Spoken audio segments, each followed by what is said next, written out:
I welcome everyone to the Unit 3 Genes to Proteins. In this particular unit, we are going to talk about various things that relates to gene and how from these genes we are getting our proteins. Basically, we are going to talk more about the mechanism about the protein production starting from replication, transcription and translation. Apart from these aspects, we are also going to cover few various classical experiments that happen related to the identification of the genetic material and the replication mechanism. Now we are going to start with the first topic, genes. So what is meant by genes? So we have heard from our childhood, everything we do is by the gene that we have occurred from our parents. So how it's happening and what is actually this gene is meant by? So the gene is a basic physical and functional unit of heredity. So we have heard this term heredity.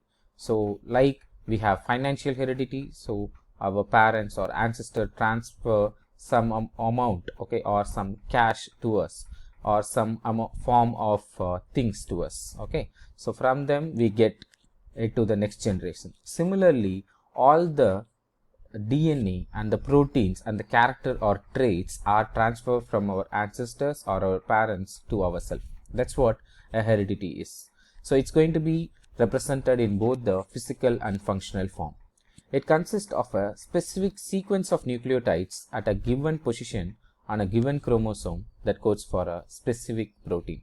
So already in Unit 2, we have seen more on what is a nucleotide and what are all the different base pairs and how the arrangement or the sequence of this base pairs plays a very significant role in production of the protein. Already we have seen that a triplet nucleotide base pair is going to contribute to one particular amino acid, and all these amino acids sequence are going to contribute to specific proteins.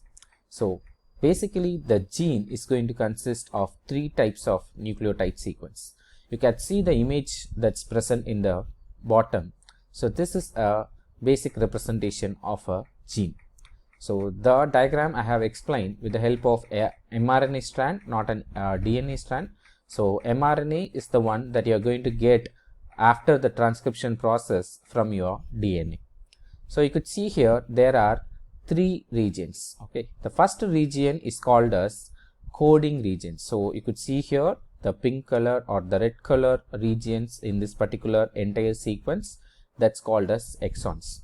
The other name of the exons is called as coding regions. Why this specific name, coding regions? Because these sequence that is in this particular short length of sequence, it's going to carry the nucleotide base pairs which is going to actually code for the amino acids. Already we have known the amino acids are going to join together and form your proteins, and in turn these proteins are going to produce some particular character or traits in any organism. Okay, so this exon is the area which is going to code really for a amino acid. Then you may have a question, the strand is so big and only this short red color or pink color sequence are coding for the amino acid, then what is the use of these remaining green color areas which is like actually taking too much length in your DNA? So this remaining sequence which is not actually going to code for any specific amino acids and actually filling up huge space in your DNA sequence is called as non-coding regions. Okay, why the name? It's very simple. These areas are not going to code for any amino acids. Okay, because of which it's called as introns. So the region which codes for amino acids, we call it as exons, and the regions which not codes for any amino acids, we call it as introns.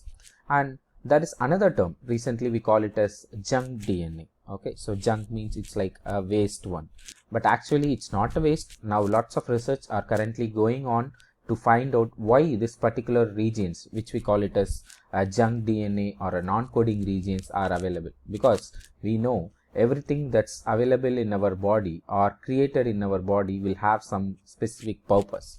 So there are even research saying that these intron regions are possessing lots of characters and trait which is like having all the hidden talents from our ancestors. Okay, so This is about the first two sequence, that is coding sequence and non-coding sequence. So once from a DNA, the mRNA, that is the second strand, has been transcribed, this exons and introns are going to be present, and later these introns, that is the non-coding regions, will be cut off or chopped off from this portion, and only the exons are going to be present, which we will study more deep when we are talking about transcription. Then finally these exons are going to code for the amino acids, and in turn we are going to get our specific protein sequences. And not only this coding regions and non-coding regions are important for a gene, there is one more very important region or sequence which we call it as regulatory sequence. What is meant by regulatory sequence? For example, in your house you have a tube light or a fan or a TV or a washing machine. Okay, how you operate it? It doesn't operate on its own. Okay, you need a control to operate it. For example, when you are watching a TV, you want to increase the sound or you want to change the channel. How will you do it? You do it using a help of a remote control switch. Similarly, in this particular area of gene sequence, you need something to regulate it, okay, or something to control it, so that you know which particular protein is produced and how much amount of it is produced and when it has to produce. So everything has to happen on some particular conditions and with some particular regulations. That's where the third sequence comes in, that's called as regulatory sequence.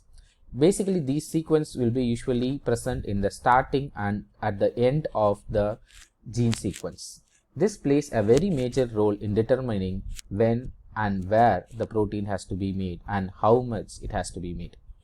So basically gene is a short sequence of your DNA which is going to code for a specific protein. So one gene is going to code for one specific protein, and you have lots of these genes. Okay, there are thousands of these genes available in every organism, and these genes are very responsible, and these actually play a very crucial role in producing the protein that it is determined to produce.